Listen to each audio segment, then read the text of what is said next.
So today I'm going to run you through the things that you need to do in order to get top tier transformation results.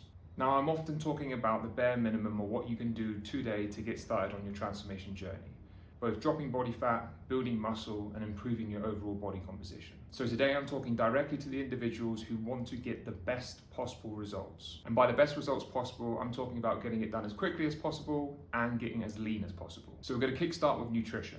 Now, for me, there is a definite set of non-negotiables that you will need to follow if you want to get to low levels of body fat in the shortest period of time. Number one is ensuring that you are in a significant calorie deficit. Being at a 10 or 15% deficit will not yield you that 1% rate of loss that you're looking for. And a solid, consistent, and somewhat rapid rate of loss is going to be around 1% of total body weight. So you're going to need to be in at least a 20% deficit in order to achieve that. So once you've set your calorie deficit, you're then going to need to make sure that you're tracking your nutrition on a day-to-day basis. Ideally, you'll be doing this via a nutritional tracker like MyFitnessPal.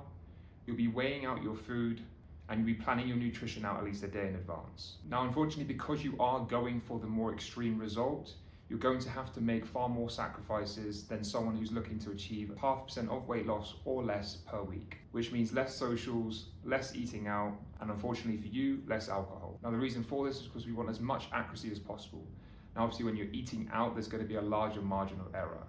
And we also want to make sure that the calories that you do have, which, as I said, is going to be on the more aggressive side, is going to be packed full of protein-rich and nutrient-dense foods. We don't want to waste too many calories on ultra-processed foods or alcohol. This doesn't mean you have to completely eliminate it, but you do have to keep it to the absolute minimum. So outside of nutrition, we're now looking at your day-to-day activity.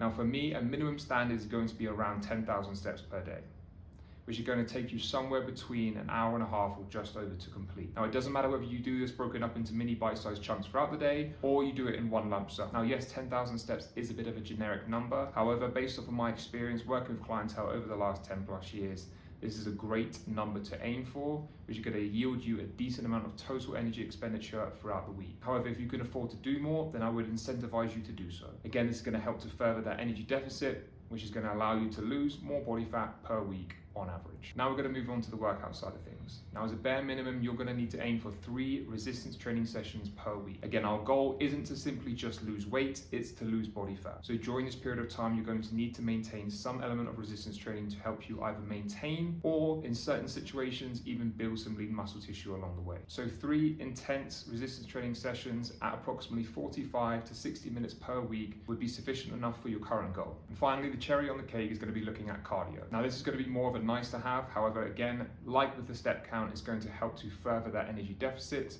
and keep your results consistent on a week-to-week basis. As you can imagine, over time, your overall body weight will be dropping, which means your body won't require as many calories to function on a day-to-day basis. Therefore, we need to make up for that difference in deficit. And that can be done by either further pulling away on more calories or increasing that daily energy expenditure, be that through steps or cardio. Now, for me, as you're prioritizing these top tier results, you can't afford to be give and take. You have to be all in to get the best bang for buck results, which means each week you have to remain consistent with your calorie tracking, weighing out your food, hitting your step targets, getting your workouts into a high and progressive standard, and ideally getting the cherry on the top with the cardio. Now, I know this sounds like a lot, and it's because it is. And most individuals will struggle to maintain this level of output. However, this is ultimately what's going to be required to drop a decent amount of body fat consistently per week to get you down to lean levels of body fat, which for most people is going to be sub that 12%, the point of where you can visually see definition, and if you're lucky, maybe even that 6-pack. If you want a framework to help you get kickstarted towards these top tier results,